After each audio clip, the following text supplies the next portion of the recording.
hermanos, vamos a orar un momentito, ahí donde estás, si es posible, cierra tus ojos. Vamos a presentar este tiempo de estudio, de reflexión de la palabra. Creo que hoy tenemos un texto que es realmente un texto espectacular. Son palabras que el Señor le dirigió a uno de los reyes de Israel y yo creo que nos van a hacer mucho bien y nos va a venir muy bien escuchar lo que el Señor le dijo, en este caso al rey Salomón, acerca de lo que tenía que hacer en tiempos de necesidad, en tiempos de crisis. De hecho, el título del mensaje es ¿qué hacer en los tiempos difíciles? ¿Qué hacer cuando estamos en apuros, en aprietos? La Biblia nos da la respuesta y esta noche la vamos a estudiar. Padre, muchas gracias por este privilegio, este placer que nos das de poder estar aquí juntos en tu iglesia, Señor, con tu pueblo. Te pedimos, Señor, que en esta tarde tú abras nuestros corazones, nuestros oídos, que estemos atentos, que queramos, Señor, recibir esta palabra y que tu Espíritu Santo nos pueda hablar y ministrar claramente, para que podamos en todo momento saber cómo tenemos que comportarnos, cómo tenemos que vivir, cómo tenemos que actuar en este tiempo difícil y peligroso en el que vivimos, pero donde tu palabra nos enseña y nos muestra claramente lo que tenemos que hacer y también lo que no tenemos que hacer. Padre, nos ponemos en tus manos y te daremos a ti siempre toda la gloria y la honra en el nombre de Jesús. Amén y amén. Quiero llevarles en primer lugar al texto de Segunda de Crónicas, capítulo 7, verso 14. Recién se acaba de inaugurar el templo. Es un día de júbilo, la gente está contenta, gozosa. Durante varios días, Salomón ha estado convocando al pueblo para que vinieran a Jerusalén a una santa convocatoria para celebrar juntos el hecho de que por primera vez en la historia el pueblo de Israel ya tiene su templo, el lugar donde Dios ha dicho que va a morar, el lugar donde Dios va a residir, donde va a poner su gloria, el lugar donde va a estar colocada el arca de la alianza con todo lo que lleva dentro, ¿verdad? Y va a ser un lugar de encuentro. 3 veces al año las tribus de Israel van a tener que subir a Jerusalén a celebrar una serie de fiestas y a honrar y a servir al Señor con sus ofrendas, con sus diezmos, con sus cánticos, etcétera, etcétera. Salomón ora una oración muy larga, una oración que está en la Biblia y que nos enseña que a veces los que oran demasiado largo es porque después a lo mejor en privado oran muy poco, porque que yo sepa, Salomón no fue o no es conocido como un hombre de oración. Es un hombre que hizo una gran oración, muy larga, muy extensa, muy bonita, muy profunda, todo lo que ustedes quieran. Hizo una serie de sacrificios, pero ahí se quedó todo. Luego después se dedicó a construir sus propias casas, a construir las caballerías para los animales, los caballos, los templos para tener contentas a sus 700 esposas y a sus 300 concubinas y poco más, ¿saben?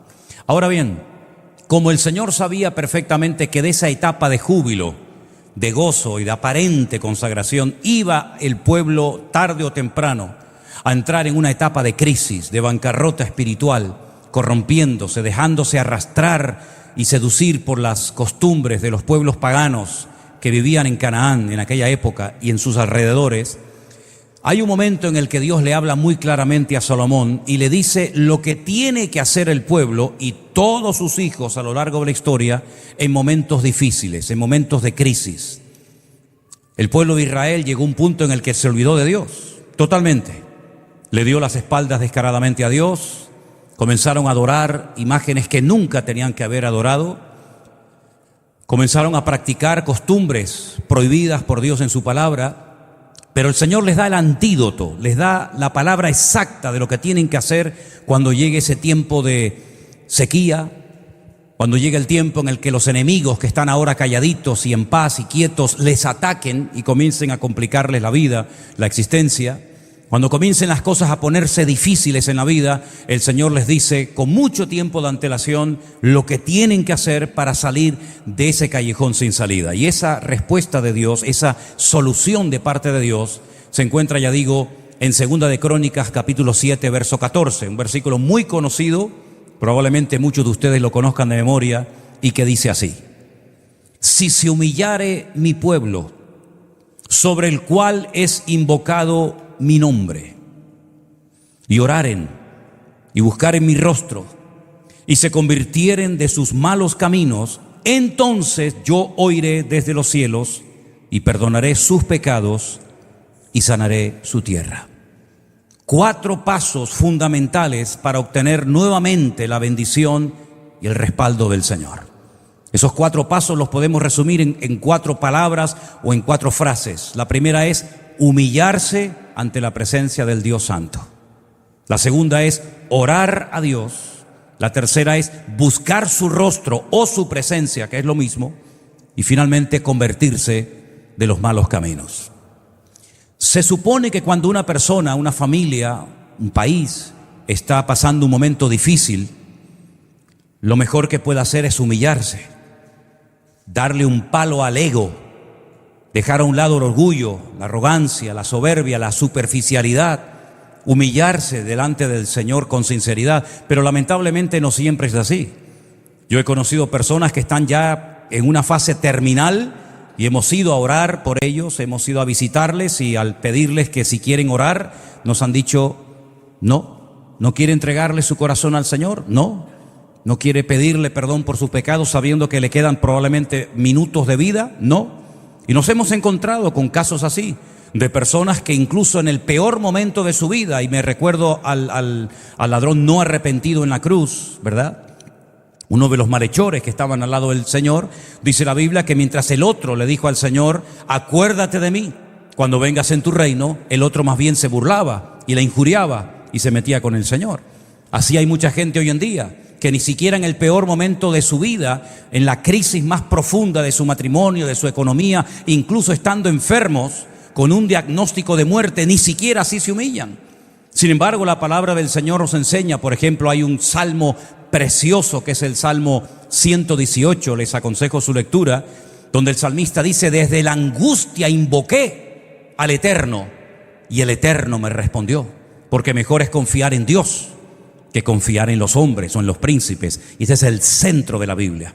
Si partiéramos la Biblia en 2 partes, el centro de la Biblia es ese versículo que dice: mejor es confiar en Dios que confiar en el hombre o en los príncipes. Ahora bien, cuando nos humillamos delante de Dios, es porque reconocemos que lo que nos está pasando no es culpa de Dios. Cuando nos humillamos delante de Dios es porque estamos reconociendo su justa justicia, su soberanía, su autoridad divina. Algo he tenido que hacer mal, algo estamos haciendo mal para que el país vaya de mal en peor, para que mi vida no sea una vida próspera, una vida bendecida, una vida respaldada por el favor de Dios. Entonces reconozco que tengo que hacer un cambio, tengo que cambiar de actitud, y lo mejor que puedo hacer es humillarme ante la presencia del Señor. Siempre cuando nos humillamos delante del Señor, siempre lo que va a suceder a continuación siempre será positivo, siempre será un buen resultado a nuestro favor. Por el contrario, si nos negamos, que podemos hacerlo, a humillarnos delante de la presencia del Señor, las consecuencias pueden ser catastróficas. Y voy a ponerles 2 ejemplos de 2 personajes de la Biblia para que ustedes vean lo que puede ocurrir cuando una persona se niega a humillarse delante de la presencia del Señor. Por ejemplo, tenemos una porción en Segunda de Crónicas, capítulo 36, versículo del 7 al 11. Vamos a leer esta porción tan interesante que nos dice lo siguiente. Segunda de Crónicas, capítulo 36. Vamos a leer, si quieren, a partir del versículo 11. Y dice así: de 21 años era Sedequías cuando comenzó a reinar, y reinó 11 años en Jerusalén. Hizo lo malo ante los ojos del Señor su Dios, y no se humilló. No se humilló delante del profeta Jeremías, que le hablaba de parte de Dios. Se rebeló a sí mismo contra Nabucodonosor, al cual había jurado por Dios y endurecido su cerviz, y obstinó su corazón para no volver al Señor, el Dios de Israel. Es un hombre que sabe lo que tiene que hacer. Él conoce la Escritura. Él no es un pagano. Él sabe lo que le había dicho el Señor tiempo atrás al rey Salomón en casos de crisis.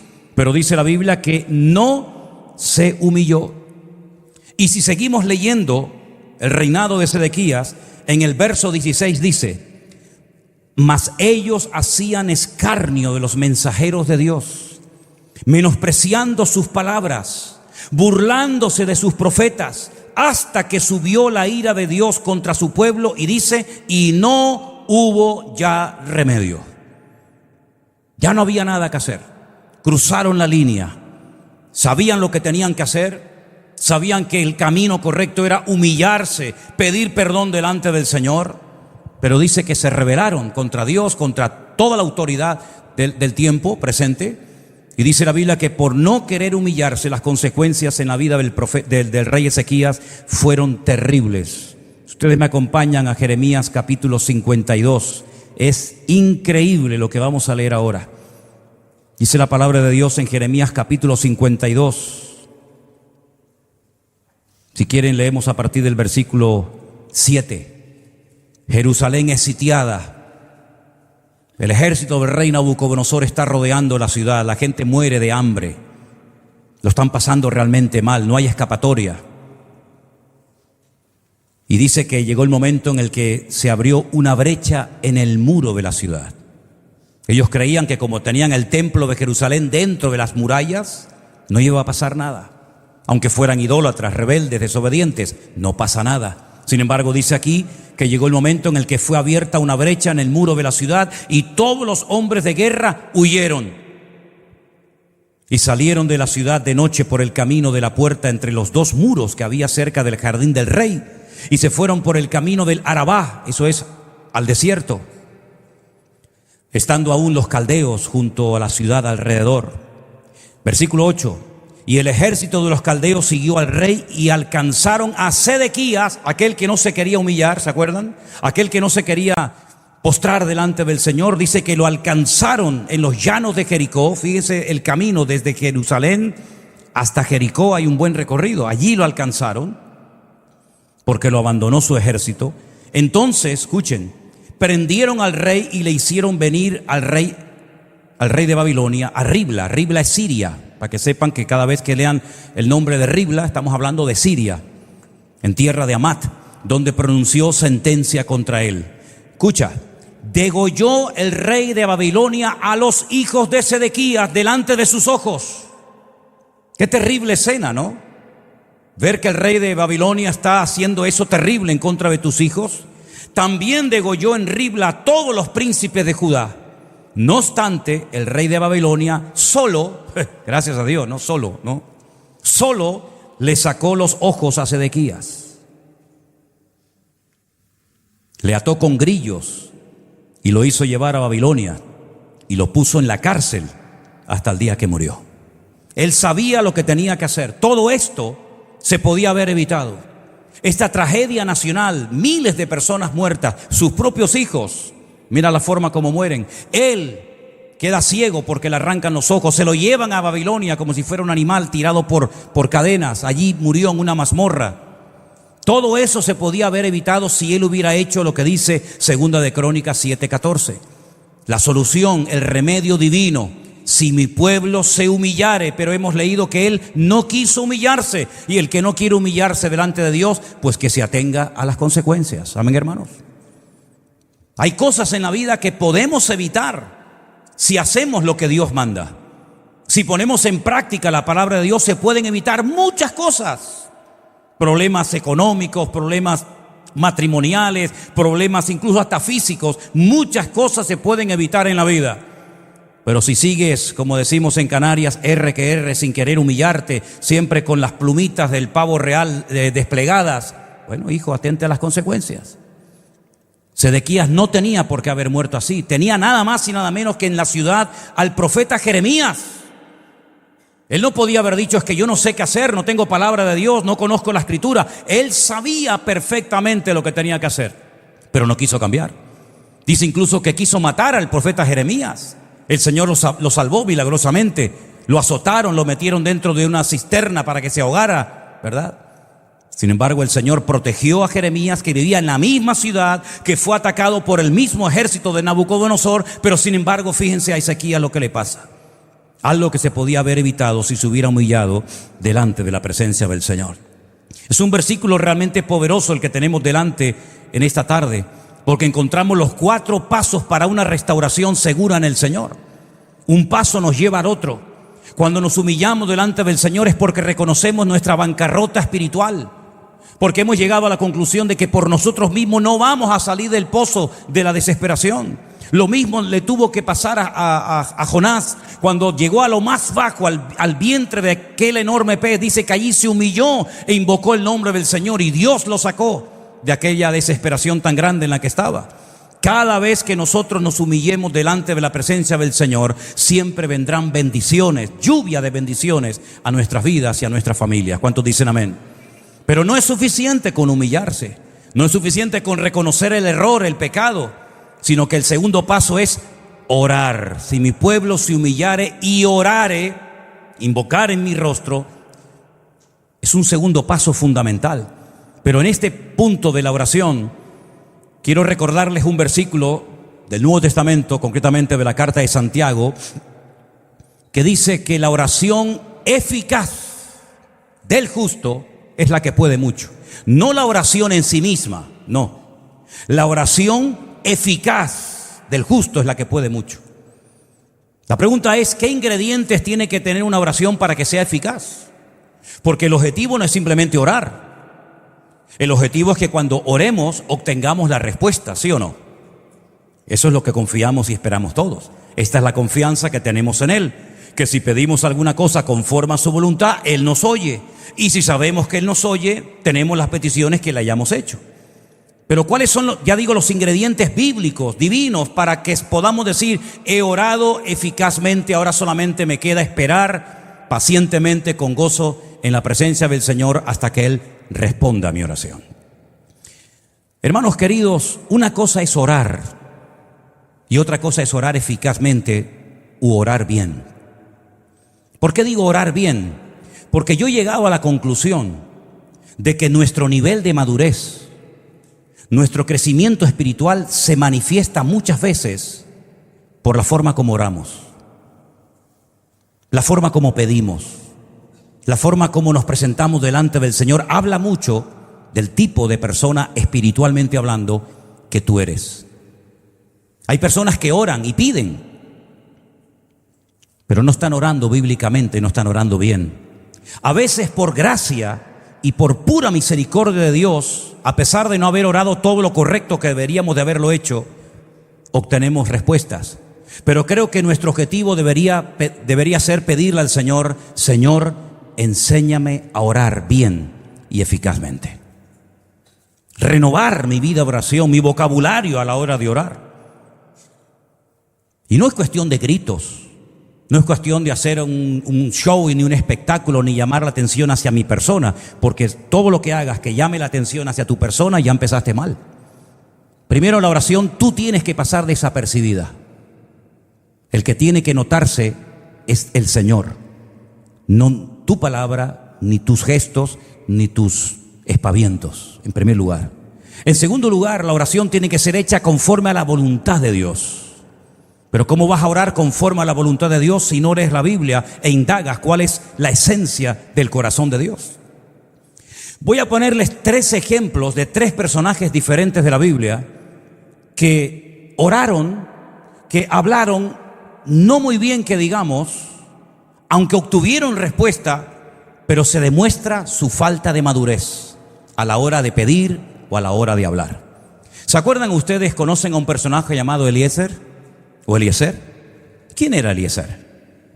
Un nombre muy bonito que significa Elí, mi Dios; Ezer, mi Dios es mi ayuda. Mi Dios es el que me ayuda. Eliezer era el hombre de confianza a la mano derecha del patriarca Abraham, ¿se acuerdan? Abraham tenía un criado, probablemente un mayordomo de muchos años en la casa, que delega sobre él y pone sobre sus hombros una responsabilidad tremenda. Espero que cuando llegue un momento en el que tengas que responder y tengas que actuar en base a la responsabilidad que se te ha delegado, lo hagas bien y dejes en alto el honor de Dios. Porque Abraham se quedó en casa, Isaac se quedó en casa, y al que mandó a lejanas tierras fue a su criado, a su mayordomo llamado Eliezer. Él tuvo que viajar durante días, semanas, tal vez probablemente, y no exagero, meses, hasta llegar a un lugar donde Abraham le había dicho que nunca llevara a su hijo, que él tenía que ir a buscar una ayuda idónea, una esposa para su hijo Isaac. Isaac estaba roto, porque Isaac se despidió de su madre el día que su padre lo lleva al monte Moriah de Jerusalén para ser sacrificado sobre un altar, ¿se acuerdan? Él se despide, le da el último beso, le da el último abrazo a su madre Sara. Sara sabe perfectamente lo que Abraham se trae entre manos. Sara no era tonta, Sara sabía perfectamente que un sacrificio lleva fuego, leña, cuchillo y víctima. Y aquí van 3 elementos, pero falta uno, y ella sabe perfectamente que aquí pasa algo raro. Se despiden, la madre del hijo, se dan un abrazo, y Isaac nunca más volvió a ver a su madre. Probablemente murió de tristeza, murió de dolor, porque ella sabe que eso es lo que Dios le ha pedido a su marido. Y ella no se pone como una loca gritando en la puerta de su tienda de campaña: no te lo lleves, es mi hijo, yo lo quiero, llévate al otro. ¿Por qué haces esto? ¿Pero qué tipo de Dios tenemos? Sino que ella acata la voluntad de Dios, se despide de su hijo se va. Ella cree que nunca más lo volverá a ver, y cuando ellos regresan, Sara ya ha muerto. Y nunca más la volvió a ver a su madre. Y él, de pena, de dolor, dice que salía todas las tardes al campo a meditar. Y se iba junto a un pozo, por cierto, que tiene mucha historia, se llama el Pozo del Viviente que me ve, y allí meditaba y allí reflexionaba, y dice que entonces es cuando el padre toma la decisión. Ya Isaac tiene 40 años, ya no es un niño. Le dice a Eliezer: mira, es tiempo de que vayas a buscar una esposa para mi hijo. Después, cuando vino su esposa, Rebeca, dice la Biblia que se consoló. El vacío que había dejado su madre en su corazón, su esposa lo llena. Y bueno, todos conocemos el resto de la historia. Pero fíjate qué interesante a lo que voy, a la hora de orar bien o de hablar bien. Eliezer emprende un largo viaje para ir a buscar a la esposa del hijo de su amo. Se ve que no es un hombre de oración. Conoce al Dios de Abraham, evidentemente, pero no es un hombre, digamos, comprometido con Dios, ni tiene la fe, ni mucho menos de Abraham. Pero él va en obediencia a un encargo que su amo le ha dado, que es muy importante. El futuro está en las manos de él en ese momento.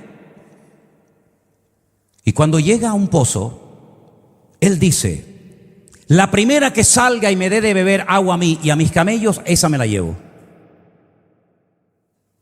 ¿Cómo? ¿Sabes lo que estás diciendo? Y si viene una idólatra, si viene una pagana, si viene una prostituta, es decir, la primera que venga y me dé agua, y encima le dé de beber a mis 10 camellos, que tienen que beber cada uno 100 litros de agua, ¿esa es la que yo me voy a llevar? ¿Así de fácil? ¿Así de superficial? Bueno, sabemos que Dios tuvo misericordia por amor a Abraham y también por amor a Isaac, pero eso no es una forma madura de orar. Esa no es una forma correcta de orar, de pedir a Dios. Generalmente la gente inmadura, la gente poco conocedora de la Escritura, están siempre poniendo pruebas. Y le dicen a Dios: confírmame hoy por la palabra que esto, o confírmame hoy con este predicador. Así son la gente inmadura, las personas que no saben moverse en el reino, las personas que siempre buscan o confirmación, o que alguien le ponga la mano encima y le ore, o le profetice, o le diga esto o aquello, ¿verdad? Y aquí está Eliezer, ahora solo, no está Abraham, no está Isaac, él está solo, entre comillas, ante el peligro, y a él no se le ocurre otra cosa que sí: la primera que me dé agua, esa me la llevo. ¿Será una mujer espiritual? ¿Estará casada? ¿Será viuda? ¿Será soltera? ¿O será como aquella que tuvo 5 maridos y el que ahora tiene no es el tuyo, que también fue a sacar agua a un pozo? Fíjate cómo se la jugó este hombre, orando y pidiendo algo que uno dice, pero qué poca profundidad, qué poca espiritualidad hay en todo esto. Bueno, por la gracia y la misericordia de Dios le salió bien el experimento, pero te la jugaste, amigo. Te la jugaste. ¿Te imaginas que hubiera llegado otro tipo de mujer y esa es la que te vas a llevar? Y esa es la que va a ser una de las matriarcas más importantes en la historia del pueblo de Israel. ¿Sabe lo que hay detrás de esta elección? El otro personaje que me llama mucho la atención, tampoco podríamos esperar mucho más de él, es una persona que no fue nunca nada espiritual. Aparentemente tenía pinceladas de ser un hombre espiritual. De vez en cuando parece que cambiaba, que se arrepentía, pero en el fondo de su corazón la realidad, la cruda realidad, nos guste o no, es que él nunca fue un hombre espiritual. Se encontró con un puesto, se encontró con un cargo que yo lo comparo a una camiseta que le quedó muy grande, se la encasquetaron encima y con el paso del tiempo el juguete se terminó rompiendo. Y estoy hablando nada más y nada menos que del rey Saúl. Un rey que está muerto de miedo en su tienda de campaña porque hace 40 días que hay un enorme, un gigante, un paladín filisteo que está amedrentando y asustando al ejército de Israel. Él no se atreve a ir, ningún soldado se atreve a ir, y entonces no se le ocurre otra cosa que decir: al hombre que vaya y mate a Goliat le doy mi hija, nunca más pagará impuestos y lo haré parte de mi familia. Otra oración, otra petición totalmente alocada, sin ninguna profundidad, sin ninguna espiritualidad. ¿Cómo que al primero que venga y mate a Goliat? Es decir, el que me resuelva el problema, me da igual si es pagano, si es adorador de Milcón, de Moloch o de Quemos, me da igual, yo le voy a hacer el yerno del rey. Pero ¿cómo estás negociando con tu hija? ¿Cómo estás ofreciendo tu hija a alguien que no sabes quién es? Puede ser un idólatra que venga, puede ser que venga un pagano, puede ser que venga incluso hasta un filisteo traidor que quiera matar a Goliat para ser familia del rey. También, entre comillas, le salió bien la jugada por la gracia y por la misericordia de Dios, porque por allí apareció un jovencito, que era David, y él se enfrentó y bueno, se hizo familia del rey, etcétera, etcétera. Pero ahí te das cuenta otra vez, otro personaje que oró o dijo algo en alta voz sin ninguna profundidad, sino ahí: el que me saque del problema, a ese le bendigo y a ese le doy mi hija y le quito la obligación de pagar tributos e impuestos, etcétera, etcétera. Ya dije que no podíamos esperar otra cosa de Saúl. Saúl nunca fue una persona espiritual, por lo tanto sus decisiones, su forma de hablar, su forma de comportarse, su forma de reaccionar demuestra siempre su esencia, que era la desobediencia personificada. Pero hay un tercer personaje que es peor todavía, porque Eliezer, por lo menos, bueno, con aquella palabra que dijo el Señor, pues le ayudó a traer una buena mujer. El caso de Saúl pues también funcionó, porque gracias al Señor apareció por allí David. Pero ahora a este no se le ocurre otra cosa, en un momento de euforia, en un momento de emocionalismo que se da mucho en un tipo de creyentes hoy en día. Y es que cuando están contentos, cuando están eufóricos, el Señor le ha tocado por la palabra, una canción, un culto, lo que sea, hacen todo tipo de promesas, hacen todo tipo digamos, de propuestas al Señor, pero luego después algunos ni las cumplen, se olvidan, y en algunos casos mejor que hubieran cerrado la boca. Porque a este no se le ocurre otra cosa que decir: estoy tan contento, estoy tan alegre, estoy tan lleno del Señor porque he visto hoy una gran victoria contra el enemigo, que al primero que me salga por la puerta de mi casa, lo sacrifico al Señor en un sacrificio a Dios. Y estoy hablando de un juez de Israel que no sabemos, todavía los teólogos no se ponen de acuerdo si fue realmente un sacrificio o no fue un sacrificio. Yo no voy a entrar en esos detalles, pero la primera persona que salió por la puerta de su casa fue su esposo, fue su hija. ¿Qué les parece? Otra locura más. Mira, hay creyentes, escucha, a ver si puedo explicar esto y nadie se me ofende. Y si se ofenden, por lo menos que sepan por qué lo dije. Hay creyentes que están como en el filo de la navaja. ¿Saben lo que me quiero decir? Están en el filo de la navaja. Están entre la locura y la espiritualidad. Están entre el compromiso y la superficialidad. Están, pero no están. Están con su cuerpo, pero su cabeza hace años que se fue de aquí. Están como en el filo de la navaja, ¿verdad? Por una parte parece que son muy espirituales, muy comprometidos, pero a la hora de la verdad, pínchales un poco, pruébalos un poco, porque la Biblia dice que para usar a alguien primero hay que probarlo. Es mi deber, probarte, pincharte, a ver cómo reacciona. Y si son aprobados, entonces sí, pero si no son aprobados, no. Es como cuando te vas a comprar un coche de segunda mano, ¿no lo quieres probar primero? Te fías así, dices, bueno, yo lo quiere probar, no me hace falta. Todo en la vida que nos atrae y nos gusta siempre lo queremos probar o ver primero. Cuando las mujeres van de compras aquí a las tiendas, ni les cuento, yo digo, esa camisa, démela ya, chao, adiós. La mujer se prueba una camisa, prueba un pantalón, sube y después no compró nada. Cuando te quieres comprar una casa, ¿qué compras? La primera, mira, está tan bonita en internet, 2 habitaciones, un baño, no sé qué, una cocina, pues la compro.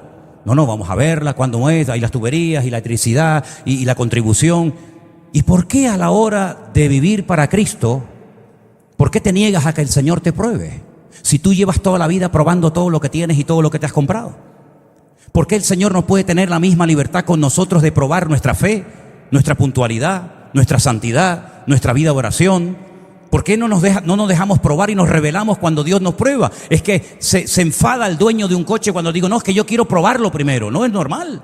O se enfada el dueño de una casa cuando le dice, yo quiero primeramente ver la casa, porque quieres asegurarte que lo que vas a comprar o el dinero que vas a invertir merece la pena y no vas a perder tu dinero ni tu tiempo. ¿Y por qué a veces nosotros nos resistimos a que Dios nos pruebe? Cuando sabemos que lo que Dios trae a nuestra vida y nos prueba siempre va a ser para nuestro desarrollo y nuestro crecimiento espiritual. Entonces, cuando yo digo que hay que humillarnos delante de Dios, claro, porque reconocemos que me equivoqué, reconocemos que mi ego me está matando y en vez de mi ego dominarme a mí, yo lo quiero doblegar al Señor. Fíjate la lectura que se leyó hoy. El Señor Jesucristo dice que se humilló a sí mismo. No es que esperaba que alguien lo humillara, que también lo hicieron, pero Él toma la iniciativa, dice, se humilló a sí mismo y siendo en forma de Dios, no estimó el ser igual a Dios como cosa que aferrarse, sino que se hizo siervo, obediente hasta la muerte y muerte de cruz. Y porque se humilló, Dios lo exaltó hasta lo sumo y le dio un nombre sobre todo nombre, para que en su nombre se doble toda rodilla y toda lengua confiese que Él es el Señor, para la gloria de Dios Padre. Fíjate el paralelismo, fíjate Ezequías, no se quiso humillar, así terminaste, querido. Sin hijos, sin familia, sin salud, sin vista, sin nada, porque no has querido humillarte. Teniendo la sartén por el mango, teniendo la respuesta divina, el antídoto divino, mueres de una forma terrible, pudiendo haberlo evitado, sencillamente porque no quisiste humillarte, no quisiste dar tu brazo a torcer. Por otra parte, vemos al maestro aparentemente hundido, derrotado, humillado, pisoteado, pero al tercer día sale de la tumba victorioso, porque el que se humilla será exaltado. Entonces en nuestra vida tenemos siempre esas dos vías, esa alternativa. O te mantienes en tu postura, que tienes toda la libertad de mantenerla si quieres, o decir me rindo, porque humillarse significa decir me rindo, no sigo peleando más, no voy a hablar más, ya no es tiempo de hablar, ahora es tiempo de cuerpo a tierra. Me rindo, Señor, me rindo. Ya no sé qué hacer con mi matrimonio, con mi hijo, con mi familia, con mi economía, con el negocio. Ya no sé qué hacer. ¿Y qué haces entonces? Lo que tenías que haber hecho desde el principio: rendirte, postrarte ante la presencia del Señor. Y entonces oras bien, oras sin exigencias, sin decir, sin reclamar, sin declarar. No, esas vainas aquí no van. Oramos con humildad. No le estoy demandando a Dios, me tienes que bendecir, me tienes que ayudar, porque yo he hecho esto, yo soy aquello. Tú no eres nada. Nos humillamos delante de Dios y clamamos a Él, porque no confío en mis méritos, no tengo medalla, no puedo presumir de nada. No soy como aquel que decía, ayuno 2 veces a la semana, doy diezmo de todo lo que gano. No soy como este. Y el otro decía, no soy digno ni siquiera de levantar mi cabeza, pero dice la Biblia que uno fue justificado delante del Señor y el otro entró y salió del templo y salió peor de lo que entró. Entonces la actitud es lo que marca la diferencia en nuestra vida. El Señor sabía que su pueblo se iba a corromper. Hoy hay mucha alegría, hoy hay mucho júbilo. ¿Por qué? Porque hay dinero, porque hay abundancia, porque el rey Salomón es un rey espléndido, generoso, que le está dando comida y trabajo a todo el mundo. Pero espérate, los 80,000 leñadores que están en el Líbano cortando 24 horas al día leña y árboles de cedro para el templo, dentro de un par de meses no van a trabajar, ya no hay más leña que cortar. Cuando Salomón termine de construir el templo y sus casas y sus caballerías y todo, miles y miles de personas en el pueblo se van a quedar sin nada. A ver si en ese momento tienen tanto gozo y tanta alegría como la que tienen hoy. Y por eso el Señor sabía perfectamente que iba a llegar un momento en el que tenía que tocar, afectar la naturaleza, para que por lo menos los agricultores, cuando vieran que no llueve, se dieran cuenta de que algo espiritualmente está pasando. Porque lo natural es un reflejo de lo que está pasando espiritualmente. O a ver si los ganaderos, cuando vean que las ovejas no paren, que los animales se mueren en el campo, que las ovejas no tienen esa fuerza, a ver si se dan cuenta y se percatan de que hemos pecado delante del Señor.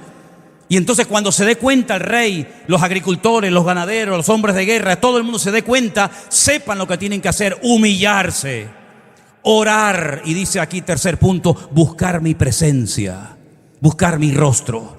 buscarlo de corazón. En otras palabras, volver a esa relación que tuvisteis en su momento con Dios, pero que cortasteis tu relación con el Señor porque te atrajeron las cosas de este mundo como si fueran juguetes. Ustedes reconocen, ¿se acuerdan de la historia de Elías cuando sube a lo alto del monte Carmelo? Dice la palabra del Señor que primeramente le da lugar a los sacerdotes de Baal, que eran un montón, y le dice: oren ustedes, que son más, oren los primeros, yo espero. Cuando llegó el momento de orar y de actuar, antes de orar, él lo que hace es algo que a veces pasa desapercibido y se habla muy poco, pero ahí está la clave. Si ustedes van al Monte Carmelo, arriba en el Monte Carmelo, en una de las partes del monte, hay un monasterio católico, y cuando entras a la iglesia, saben que en el centro de toda iglesia católica, en cualquier parte del mundo, siempre está el altar mayor. Eso pasa en España, en Latinoamérica y en todas partes del mundo. Cuando usted entra por el centro de una iglesia católica, nunca va a haber un púlpito. El púlpito siempre está a la izquierda o está a la derecha para la lectura de los santos evangelios. Lo que está en el centro es lo que en la iglesia católica tiene peso, es para ellos lo más importante, que es el sacrificio de la misa, la Eucaristía. Y para ese sacrificio hace falta un altar, y ese altar se llama el altar mayor. El altar mayor de ese monasterio en el Monte Carmelo son 12 gigantes piedras que las han puesto una encima de la otra, y encima han puesto como una losa de granito, de piedra o de lo que sea, y ahí hacen las misas, el sacrificio de la misa. Eso es lo que quiero destacar en esta tarde, que Elías, antes de orar, antes de invocar el nombre del Señor, restaura el altar del Señor que estaba roto. En otras palabras, si no hay comunión, si no hay relación con el Señor, ¿qué le vamos a pedir? ¿Con qué cara nos vamos a presentar delante de un Dios que hace años que no le hablo, que no lo visito, que no sé nada de Él? ¿Con qué cara voy a pedirle a Dios que me sane la tierra, que sane a mis animales, que bendiga a mi familia, que prospere mi casa? ¿Con qué cara si ya hace años que no hablo con Él, ni sé nada de Él? Porque no quiero. Entonces lo que Elías hace es ir colocando una a una las 12 piedras del altar. La piedra que representa a Neftalí, la piedra de Manasés, la piedra de Zabulón, la piedra de Leví, la piedra de Isaacar, la piedra de Judá, la piedra de Gad, la piedra de Aser. Y cuando tiene ya todo el altar compuesto y unido, es entonces cuando empieza el trabajo de colocar, ¿verdad?, la leña, el sacrificio, invocar el nombre del Señor. Pero previamente ha tenido que haber una restauración. Y yo siempre he dicho que una persona, antes de ser usada, previamente tiene que ser restaurada. Y tú sabrás en lo que tienes que ser restaurado en tu vida. Capaz que tienes que pagar una factura de hace 30 años que ni te acuerdas. O capaz que tienes que llamar a una persona que ofendiste o que rompiste la relación con él o con ella por una tontería. ¿Cuántas familias se han separado por herencias?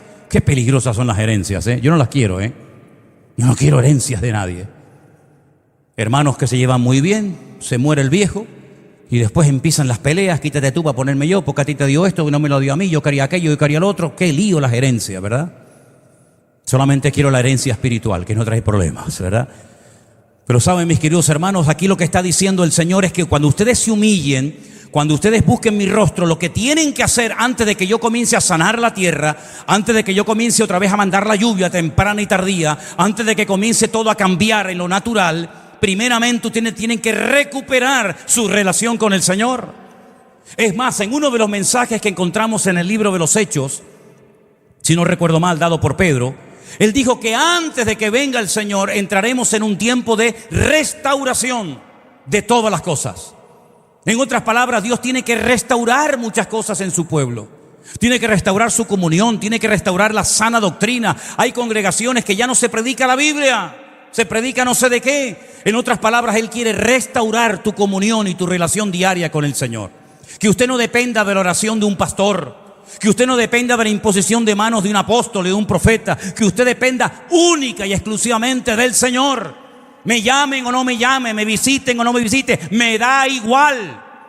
Yo sé que todos los días mi Señor ora por mí. Yo sé que todos los días el Señor estará conmigo hasta el fin del mundo.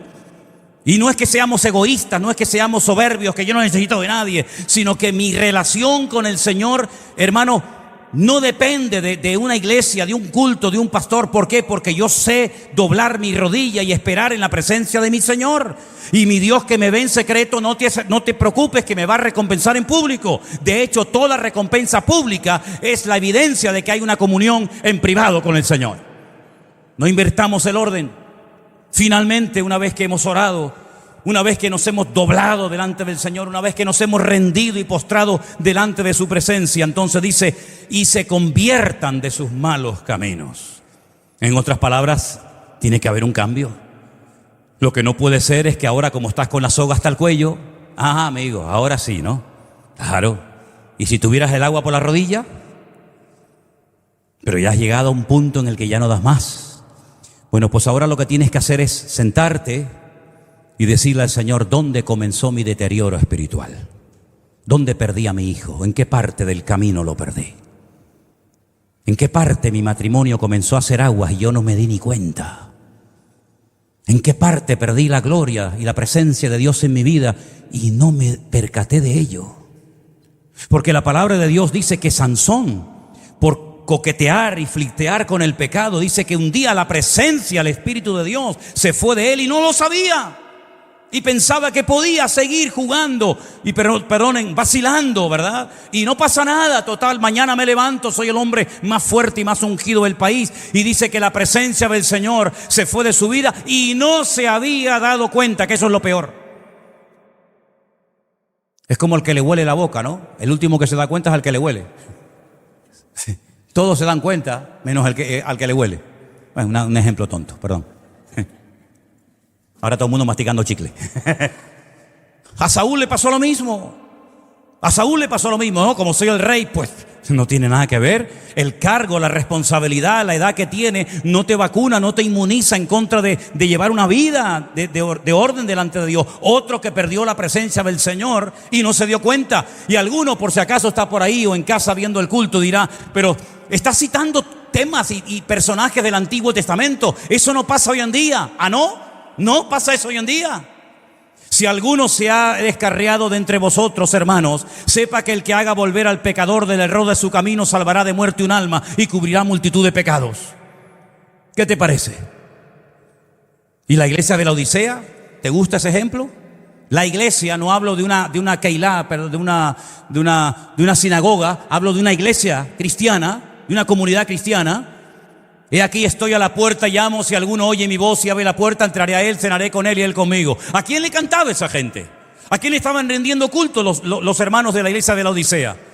No, es que nos hemos enriquecido, no tenemos necesidad de nada. Y el Señor la confronta y le dice, no saben nada, pobres, ciegos, desnudos, desventurados. En otras palabras, también otra iglesia entera había perdido la gloria, la presencia del Señor de la iglesia y no se habían percatado, no se habían dado cuenta. Y a la iglesia de Sardis, tienes nombre de que vives, pero estás muerto.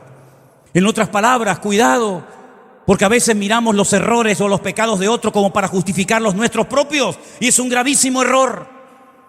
Aquí lo que tenemos que hacer todos es lo que dice el texto: humillarnos, orar delante de Dios, buscar su rostro y convertirnos de nuestros malos caminos. ¿Cuántos dicen amén?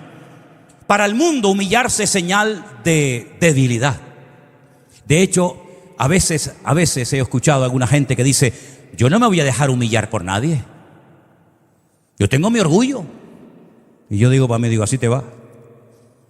A mí no me humilla nadie. Porque yo ya me morí hace 40 años. Y a un muerto no se le puede humillar. ¿Sí o no? Los vivos son los que se ofenden. Los vivos son los que reaccionan. Los muertos no reaccionan. Están muertos, no sienten. No pueden reaccionar, no pueden pensar, no pueden defenderse.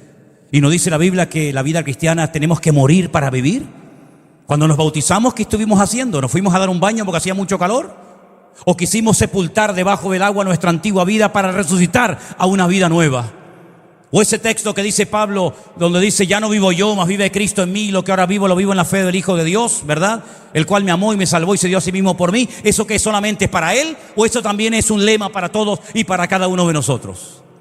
Miren lo que dice, por ejemplo, Primera de Pedro 5:6. No sé si lo tienen por ahí preparado. Léalo conmigo, por favor, hermano. Primera de Pedro 5:6 dice: humillaos, pues, bajo la poderosa mano de Dios, para que Él os exalte cuando fuere tiempo. ¿Cuándo es el tiempo? No lo sé. El tiempo de humillarse, ¿cuándo es? Ahora. Y el de ser exaltado, no lo sé. Pero yo sé que si me humillo delante de Dios, pero escuchen, por si alguien piensa que, bueno, me humillo una vez. No, es toda la vida, todos los días. Todos los días empezamos de cero. Cada vez que me subo aquí arriba me tiro al suelo, esa es mi costumbre, no sé lo que harán otros. Yo cada vez que me subo aquí me tiro al suelo y me pongo tirado al tierra. Digo, Señor, he predicado miles de veces, pero ahora es como si fuera una vez más. Y dependo del Señor cada día, para todo dependo, y cada vez más. No es que cada vez menos, al contrario, cada vez te das cuenta de que depende más del Señor, pero para todo, absolutamente para todo. Y a veces digo, Señor, que no me inviten, porque cuando me invitan ya me pongo nervioso, ya no como, ya no duermo, porque estoy pensando que voy a hablar, que no voy a hablar. Y dice, pero después de tanto tiempo, todavía, claro que sí. Y es humillarnos delante del Señor cada día. No es que me humillé hace 30 años y ahora ya nada, no, es cada día me humillo delante del Señor. Dice Lucas 14:11, tremendo este versículo también, porque cualquiera que se enaltece será humillado, y el que se humilla será enaltecido. ¿Saben quién fue la primera, no sé si decir persona, porque no es correcto decir persona, pero el primer ente, el primer personaje que se exaltó delante de Dios? ¿Saben quién fue? Ese mismo. Satanás. Satanás se vio tan hermoso, tan capaz, que mirando aquella vestidura, porque yo siempre he dicho al Señor, le he preguntado al Señor, Señor, ¿cómo creaste a Satanás tan hermoso y a nosotros tan feos? Coges barro y no nos das ni un trapito. Y a este lo pones con una vestidura impresionante, y cuando terminas de crearlo dice, este es el sello de la perfección. Y el Señor dice, porque Él sí puede declarar, este es acabado en hermosura. Y añade, y lleno de sabiduría. Eso no lo dijo cuando creó a Adán y a Eva. No dijo Adán el sello de la perfección, sino que dijo, no es bueno que esté solo. No es bueno que esté solo. Y le metió así, ¡crack!, un corte, y le sacó a Eva de dentro, que la llevaba dentro, espalda con espalda. ¿Qué te parece? Pero ¿de qué le sirvió toda esa hermosura, todo ese conocimiento y toda esa sabiduría? Se miró un día delante de la presencia de Dios y dijo, me sentaré en el trono de Dios. Pero en ese trono solamente hay espacio para uno. Luego, si te quieres sentar en el trono de Dios, ¿quieres decir que quieres dar, permítame el símil, un golpe de estado? ¿Quieres quitarlo a Él para sentarte tú? ¿Por qué? Porque eres hermoso, eres bello, eres atractivo. Oiga, Satanás sabe tocar todos los instrumentos del mundo, y sabe todos los idiomas de la tierra, y sabe aritmética, biología, matemática, todo lo sabe. Es un ser tremendamente sabio, pero lo perdió todo. Y dice, y los que te vieron y los que te conocieron, cuando pasen por ti, dirán, este es el que asustaba a la gente, este es el que hacía tropezar a los pueblos y a las naciones. Este personaje siniestro, tan elevado, ha caído tan bajo. Claro, porque el que se enaltece será humillado.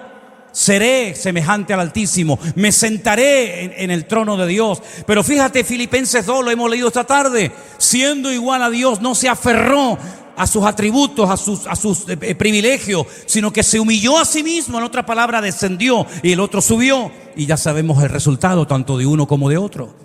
Entonces, mis queridos hermanos, este versículo, este texto es tremendamente poderoso, porque no caduca en el tiempo ni en el espacio. Es un versículo que nos ayuda a salir de crisis, de tiempos difíciles, de tiempos de angustia. Cuando dice, Dios mío, es que ya no sé qué hacer. Entonces lo que tenemos que hacer, dar los 4 pasos bíblicos, humillarme delante de Dios. No sigas hablando, no, es que ya no sigas hablando, cállate, tírate al suelo. Te humillas delante de Dios, comienzas a orar, no a pedir, porque la oración no solamente es cuestión de pedir. Comienzo a buscar esa relación que tuve con Dios, que la perdí no sé dónde.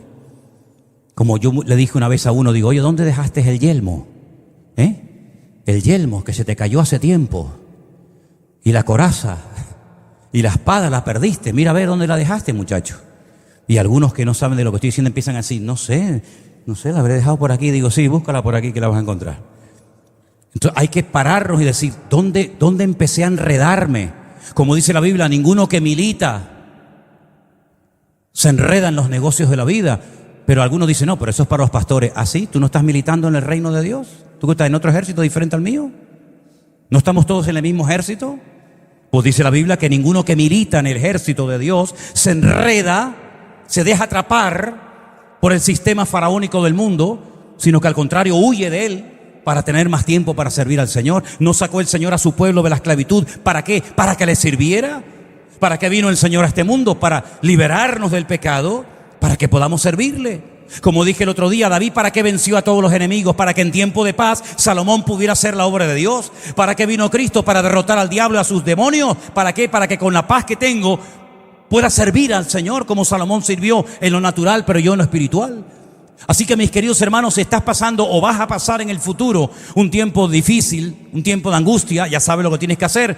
Paso 1, humillarme. Paso 2, orar. Paso 3, buscar el rostro de Dios o reiniciar mi comunión con Él. Y número 4, convertirme, cambiar. Lo dije el otro día, el jueves, si no recuerdo mal. ¿Por qué David no entraba en calor? Porque le tapaban y le ponían una manta y lo van a matar. Le van a poner tanto peso encima que van a matar al viejo. Al final alguien dijo, mira, sí, esto no va bien, ¿eh? David no entra en calor, vamos a buscar, ya saben, ¿no? Aquella joven virgen que lo arrope, que esté con él. Necesita calor humano, no calor de mantas, de cosas, necesita calor humano.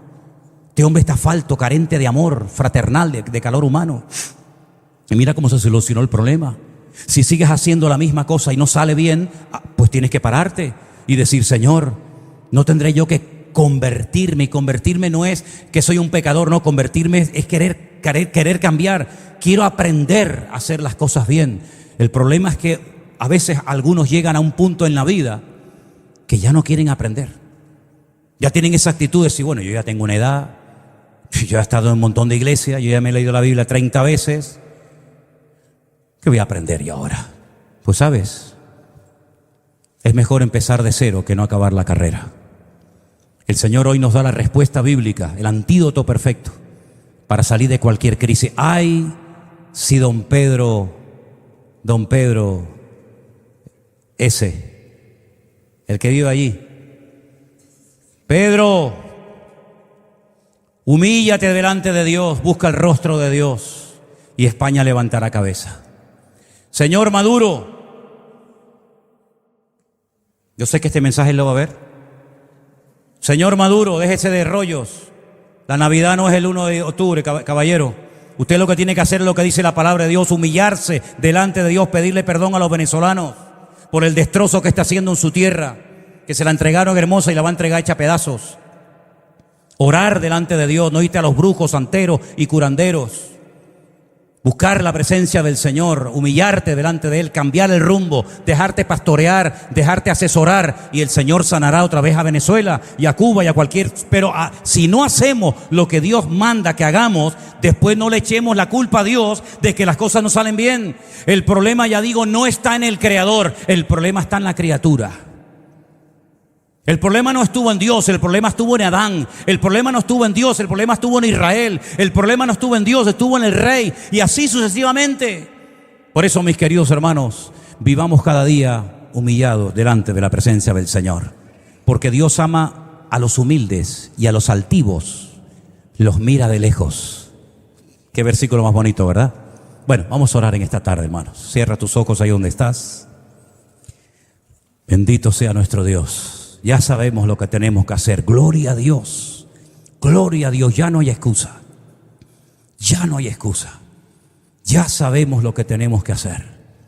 Humillarnos delante del Señor. Orar bien delante de Él. Buscar su rostro de todo corazón. Convertirnos de nuestros malos caminos. Y entonces, dice el Señor, yo sanaré vuestra tierra y perdonaré vuestros pecados. Bendito sea nuestro Dios. Si nosotros hacemos nuestra parte, no les quepa la menor duda, mis hermanos queridos, que Dios cumplirá también con su parte. Es un versículo que nos habla de lo que nosotros tenemos que hacer y de lo que Dios hará si nosotros hacemos nuestra parte. Ambos se complementan. Dios no va a actuar independientemente de nosotros ni nosotros de Él. Nos juntamos, yo reconozco mi incapacidad, yo reconozco mi dependencia de mi Dios, y mi Dios vendrá en mi auxilio cuando me esté hundiendo en las tormentas de la vida. Señor, sálvame que perezco, y el Señor estirará su mano y me sacará y me dirá: tranquilo, yo estoy contigo todos los días hasta el fin del mundo. Nuestro Dios cada día nos da oportunidades para demostrar nuestra madurez. Nuestro Dios cada vez nos dará mayores responsabilidades. Crezcamos y maduremos de tal manera que dejemos siempre en buen lugar y la gloria de Dios en alto. Aleluya. Póngase de pie conmigo, mi hermano querido.